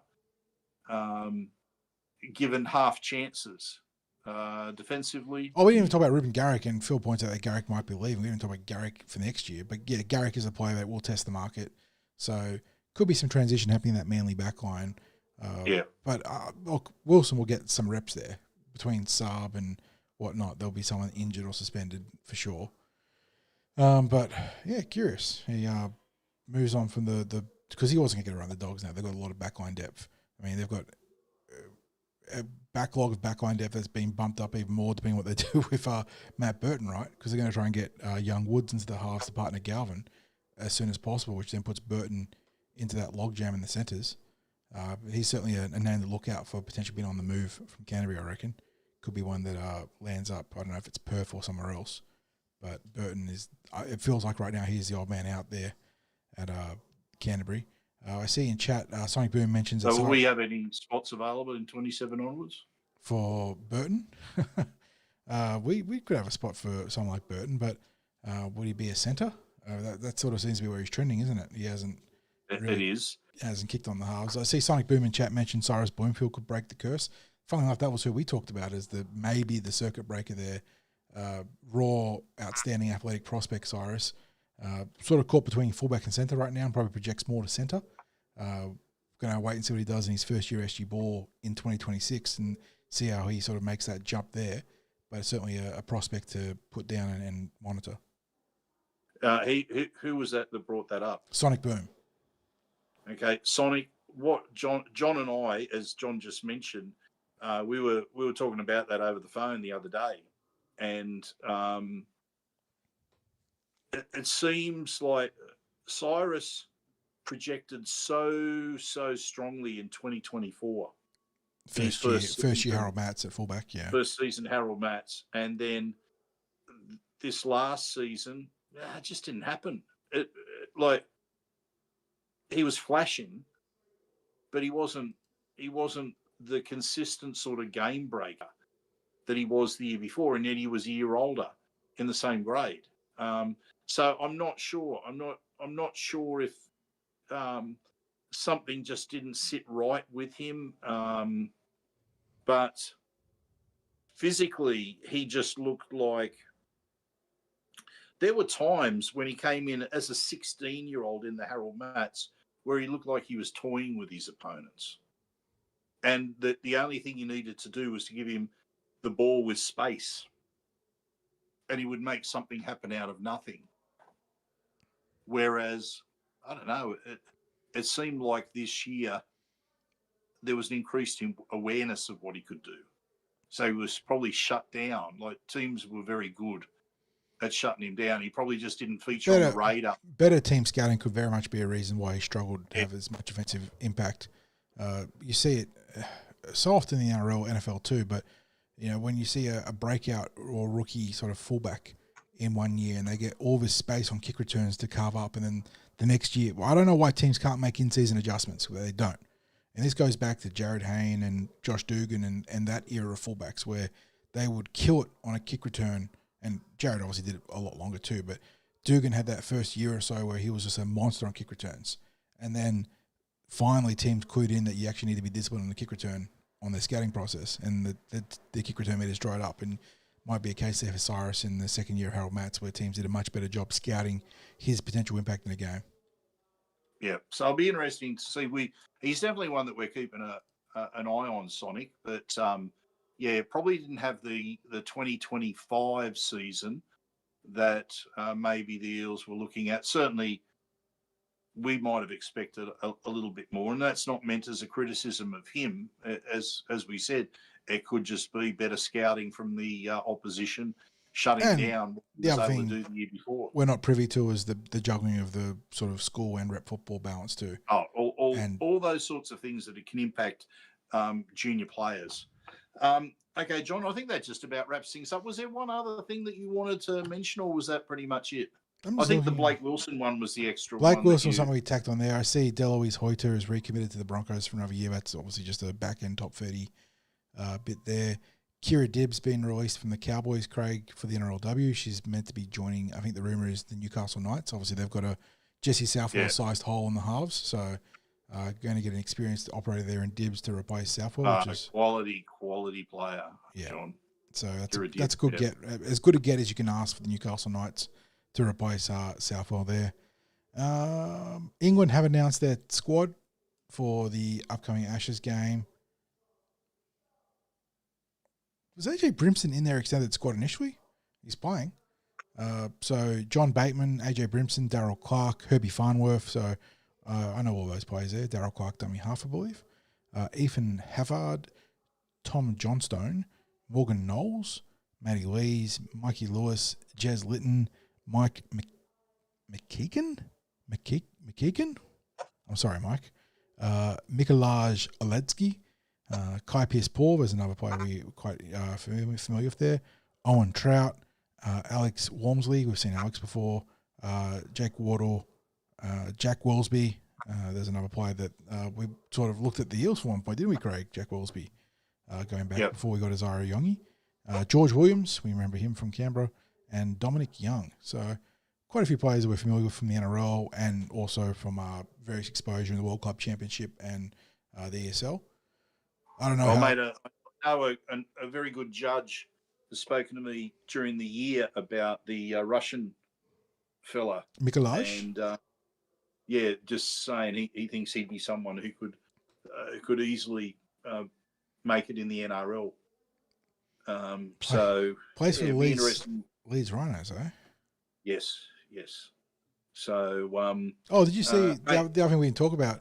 Not massively important, but the Eels Brains Trust are over in England right now. I don't know if they're just enjoying the Ashes tour or doing a bit of scouting work on the English Super League, or maybe a bit of both. I think some of them might have come back today or yesterday. So, I don't know that they're all necessarily over there for the test match or not. So, but yes, that has been the case, John. And shout out to Lockie Ilias, Craig. I don't know if you saw that, but he saved someone from drowning in Africa. So, oh wow, that's a good deed done there, son. And picked up his new club and is looked to be locked in for the Gold Coast Titans, right? Yeah. Oh, so that's the other one we talk about. We mentioned on the run sheet. Doesn't really impact the Parramatta Eels, but talking about players that were going to test the market. We talked about Tino. Earlier in the week, it was reported that Luke Metcalf was going to test the market, and that had a lot of Warriors fans upset and concerned because it wouldn't be the first time a talented Australian prospect had a great little run with them and then ran back to the mainland, leaving them in arrears. But he has re-signed with the Warriors until the end of 2028 for, I imagine, pretty good money. But he had a breakout year this year, right into injury, derailed what probably would have been a runaway Dally M campaign. I think he was the pretty heavy favourite right until that knee injury. So that's fantastic news for the Warriors. Like, I know that all the up the wire stuff was a bit annoying for a while and it got a bit on the nose, honestly. But the Warriors, you love to see them do well. And I think it's important that they have a bit of sustained success with the code. And it is great that for once they weren't the victims of their own development success. They didn't just unearth a talented playmaker or a talented star that then got scooped up by the Roosters or whatever glamour club in Australia you want to make that connection to. They get to keep Luke Metcalf. They get to build around a number one guy. And alongside the likes of Leka Halasima, they've got some great pieces there. And you know what, John? If a campaign like Up the Wires resonates with their own fans and results in sellouts on a weekly basis, in that regard, that's awesome. It's just the way it's not the Warriors fans. This is always the case. It's the media, and the media know how to run it into the ground, and the Up the Wire stuff that they spam, in broadcasts and whatnot. Warriors fans enjoying the Up the Wires thing and selling out crowds, awesome. So that's big. Yeah. I did see who was in chat there. Bit of talk about some concern about getting the Fox signed up. That's probably on the to-do docket for the Parramatta Eels, isn't it, Craig? He will be available to be negotiated with as of November 1, right? Because the club will activate the club option. They have activated the club option for next year. He seems. I think they'd already indicated that he was staying with the club anyway. Yeah. So because the Fox was talking about how he really feels like this is home for him now, and yeah, he's been very, very vocal about enjoying his time at Parramatta. Not to say that another club couldn't sign him despite that, but I feel like he wants to try and get it done here. And I think we've seen Azara Yongi on a podcast intimate something similar. That's another priority resign for Parramatta Eels, isn't it, Craig? Look, absolutely. It'll be interesting watching him at 5'8" this week, just to see what he could bring. If I can't wait for the discussion topics when he absolutely destroys it at 5'8", and then we're gonna have people spamming you, and then to a lesser extent me. Should the Eels player Azara Young at 5'8" and put Josh fullback, and how much does that change things? I think regardless of how well he plays at 5'8", he's been so good at fullback for Parramatta that they'll probably keep things pretty stable there. You're allowed to play well in a couple of positions, but you acknowledge that, let's be realistic, look at the form across the season as a fullback. Look at the form before he came to the club that led the Eels to be interested in him as a star New South Wales Cup player for the Panthers, not getting a run in first grade, begging to be picked up by another club basically to get that opportunity. We sign him. He delivers probably above expectation even. So has the media waxing lyrical about him. So, he could play man of the match in every Pacific Championships game at 5'8", and that wouldn't mean anything to me in terms of what's his best position. I think in the long term, it might raise some interesting theories about doing a kind of Darren Lockyer transition when maybe Mitchell Moses moves on, and then you can talk about putting him into the halves. But right now, I think... Well, you know what? You worry about that when you've got someone who can come in, because, you have to weigh up the strengths of those positions. If you have a dearth of anyone available to play in the halves... Yeah, and that's the other part of the Darren Lockyer conversation that doesn't get... An emerging superstar at fullback, and you go, well, what do we do? We've got a really top-notch fullback, but, geez, he can play in the halves just as well.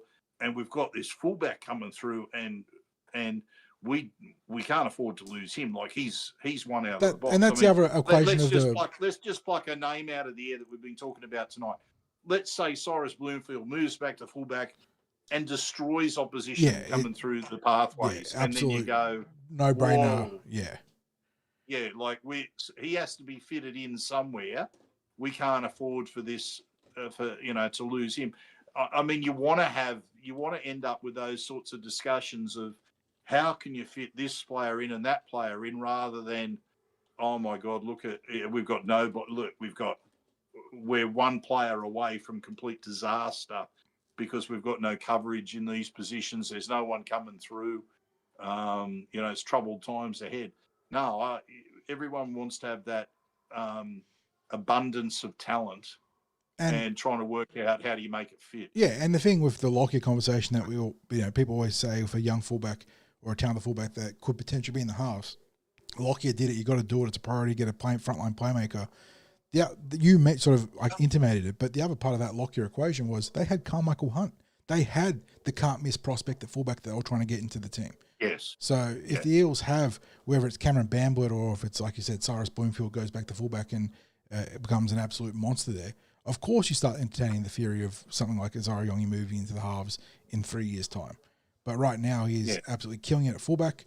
He's got a great combination with the rest of the spine there. And again, he might have a monster series in the Pacific Championships in the front line there alongside Isaiah Katoa. But I think that his future very much in the next couple of years will be in the number one for the Parramatta Eels. And good on you for mentioning as well Cameron Bamblett, and we'll also throw a shout out to Arpa Twiddle as well, who are the players plying their trade in that position in Flegg and New South Wales Cup respectively. Well, John, really appreciate you jumping in for this last minute. We say last minute, but we planned it last night with all the news that was floating around. We kept adding to the run sheet up to the last minute, though. Yeah. So, we got that going for us. So, appreciate that. Appreciate everyone that jumped in with chat. We really appreciate that. Everyone who's great watching. turnout in chat, by the way. You guys killed it tonight. So thank you for turning out on a Friday evening to talk some football in the off season. Yeah, absolutely. We really appreciate this support. Let your mates know that your Eels supporter mates know that that TCT's content, we just keep going. We are Eels 7 days a week, 52 weeks a year. It's if the content's out there, we're looking to make it there for you. But we really appreciate you being part of it tonight. No matter what platform you've watched or listened to this on, again, thank you for doing so. Don't forget to like and subscribe. That really helps us out. Let's get towards that 1,000 subscriptions very soon. We go over the 1,000 with the people that are going to YouTube to watch this.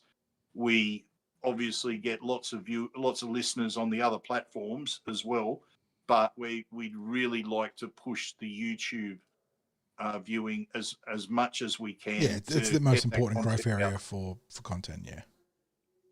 So if you can get behind us, we'd really appreciate that. We'll have some news coming your way soon about a few different things that we'll be doing moving into next year. But for now, again, thank you to our sponsors, Star Partners Real Estate, Auburn, Narellan and Parramatta, and of course the home of the Eels, Parramatta Leagues Club. And John, as I always say, go you mighty Eels.